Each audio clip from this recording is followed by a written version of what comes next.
How does heat transfer, अब हम देखेंगे हीट कैसे ट्रांसफ़र होती है। हीट के ट्रांसफ़र होने के हमारे 3 मेथड्स रहते हैं। The heat is transferred and propagated in 3 ways which is conduction, convection and radiation. सबसे पहले हम पढ़ते हैं कंडक्शन के बारे में। What is conduction? Conduction occur when two object at different temperature are in contact with each other. For example, when a cold metal rod is placed in a contact with hot flame, heat flows from the flame to the metal rod, thereby increasing the temperature of metal rod. ये conduction की process कैसे होती है? जब कोई दो surface आपस में कांटेक्ट में रहते हैं, then conduction occur when two object at different temperature are contact with each other, तब होती है ये वाली process. How does it happen, ये होता कैसे है? We know that matter is made up of molecules. In solid are molecules are closely arranged. When a solid is heated, the molecules begins to vibrate faster. You experience heat transfer by conduction whenever you touch something that is hotter or colder than your skin. For example, when you wash your hand with the hot and cold water. कैसे हो रहा है ये आपने देखा कि solid में क्या रहते हैं, मॉलिक्यूल्स बहुत पास पास में रहते हैं। तो मॉलिक्यूल्स क्या रहते हैं, आपस में टकराते हैं, जिससे वो हीट को क्या करते हैं, ट्रांसफ़र करते हैं। जैसे एक मेटल रॉड है, हमने एक साइड से फ्लेम जला के, आग जला के उसको रख दिया, तो धीरे धीरे आप देखोगे दूसरे साइड से भी पहले तो वो ठंडी रहेगी, फिर वो गर्म होना स्टार्ट हो जाएगी। कुकर का हैंडल देख लो आप, अगर उसमें वो ना हो जो ऊपर से चढ़ा रहता है, इसको आप ऐसे समझो, when a hotter object come in the contact with the colder object, the faster moving molecules of the hot object collide with the slow moving molecules of the cooler object.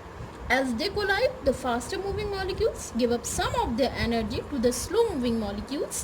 As the slower moving molecules gain heat, they begin to move faster and collide with the other molecules in the cooler object. This continues until the heat spread throughout the colder object and both object reach in the same temperature. आपने देखा कि दोनों object कैसे same temperature पे पहुंच गए। अब हम एक्सपेंशन के बारे में पढ़ेंगे। Expansion around us, the expansion of the solid can be put to use. The automatic fire alarm system used to the fact that different solid expand by the different amount of heating. different solid different amount of heating के according expand करते हैं। The alarm contains 2 metal strips, one of the iron and other is brass. Finally bolted together, brass expanded more than iron on heating.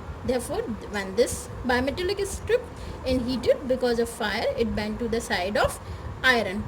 अब यहाँ पे हम कुछ expansion के method देखते हैं, जैसे कि रेलवे ट्रैक है आपका। The railway track over which train runs are made up of iron. किसका बना रहता है? आयरन का। During summer the iron expand to allow this expansion space have left between 2 section of the rail track. If this not done, expansion the track can causes them to bend. This can cause serious accident. आपने देखा होगा railway track के बीच में थोड़ा सा space दिया जाता है। वो स्पेस इसलिए दिया जाता है क्योंकि हीटिंग से क्या होता है, एक्सपेंड। हमें पता है कि मेटल क्या करता है, एक्सपेंड करता है। आयरन भी एक्सपेंड होता है। अगर ऐसा नहीं करेंगे तो गर्मियों के टाइम में क्या होगा, समर में वो एक्सपेंड करेंगे और एक टाइम ऐसा आएगा कि वो बेंड हो जाएंगे, आयरन की जो आपकी पटरियाँ पड़ी रहती हैं, और फिर उससे सीरियस एक्सीडेंट हो जाएगा। इसी तरह हम स्टील ब्रिज देखते हैं, उसके बीच में भी थोड़ा सा एक्सपेंशन दिया जाता है। इलेक्ट्रिक केबल्स जो आपके रहते हैं, बिजलियों के तार, electric cables between 2 poles expand and sag in winter, they contract become taut. If cables are laid in summer, they must be left in little loose to allow for the contraction during winter. जो आपके बिजली के तार रहते हैं उनको भी थोड़ा सा ढीला रखा जाता है। क्यों?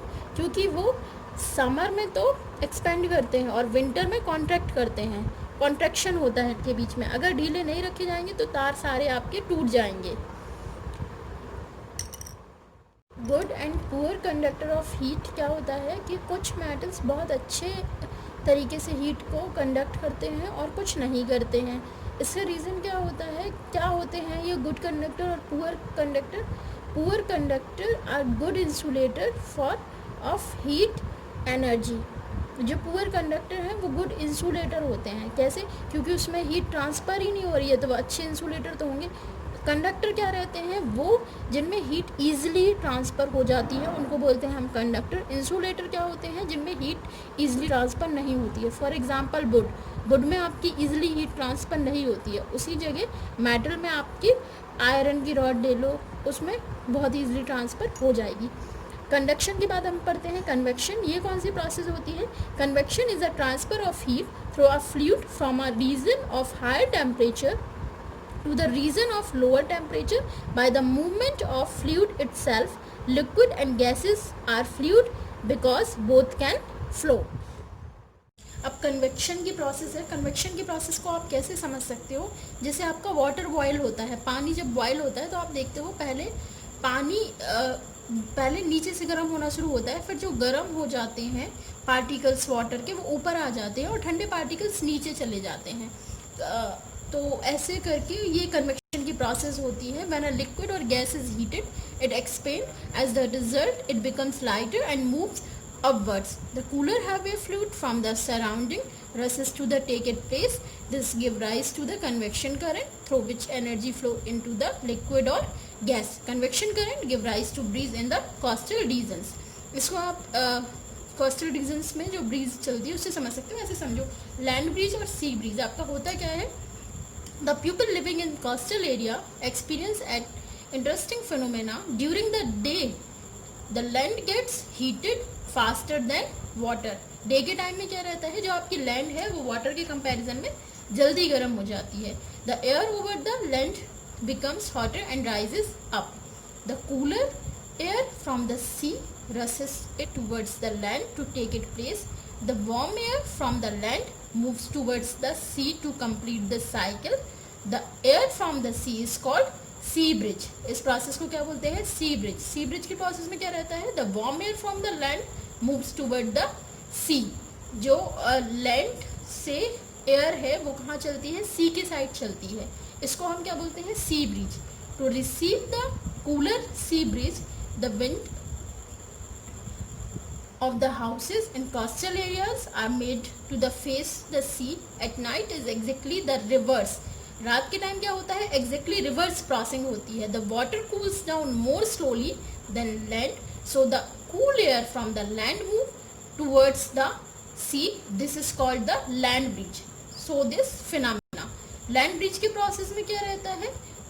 cool air from the land move towards the sea.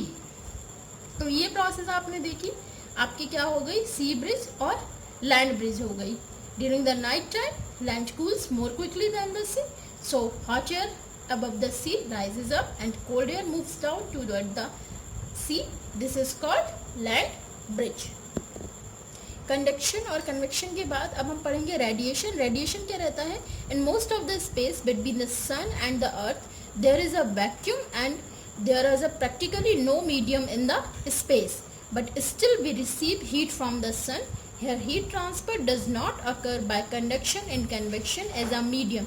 इसमें क्या है? रेडिएशन की प्रोसेस में किसी मीडियम की ज़रूरत नहीं होती है और हीट ट्रांसफ़र होती है। जैसे सन से अर्थ तक लाइट आती है, हीट आती है, तो वो हीट कैसे? इसी रेडिएशन की प्रोसेस से होती है। Heat reach us from the sun by the process of radiation. When we stand in front of fire, we feel hot. In this case, also heat is transferred by radiation. कई बार आप देखते हो कहीं अगर दूर पे भी आग जल रही होती है, आप थोड़े दूर पे खड़े होते हो तो भी आपको हीट फील होती है। वो कैसे फील होती है? In the process of radiation. Radiation is the process of heat transfer from the hot body to the cold body without heating the medium in between. The heat energy propagated by the process of radiation is called radiant energy. और इस energy को हम क्या बोल रहे हैं? radiant energy. Heat is developed when the radiant energy falls on matter and absorbed by it. The amount of energy absorbed by the object depends on its color. Dark color object absorb more energy. जो dark colour object रहते हैं वो क्या करते हैं? ज़्यादा energy को absorb करते हैं। जैसे आप देखते हो जब कभी आप ड्रेस पहनते हो, कपड़े पहनते हो, तो ब्लैक कलर जब आप पहनते हो तो आपको ज़्यादा गर्मी लगेगी क्योंकि वो ज़्यादा हीट को एब्जॉर्ब कर रहा है। और इसीलिए हम गर्मियों में light colour clothes, cotton clothes पहनते हैं क्योंकि वो हीट को कम एब्जॉर्ब करें, जैसे वाइट, पिंक, ऐसे। This is the reason you wear light color clothes in summer. All hot objects are the source of radiation as they emit radiant energy. तो आपने देखा अभी हमने किसके हीट के कंडक्शन कन्वेक्शन और रेडिएशन के बारे में पढ़ा. कंडक्शन कौन सी प्रोसेस है? The process of transfer of heat in material bodies without the actual motion of molecules from one place to the another place. Convection क्या रहती है? The process of transfers of heat in material bodies by the physical movement of molecules of matter.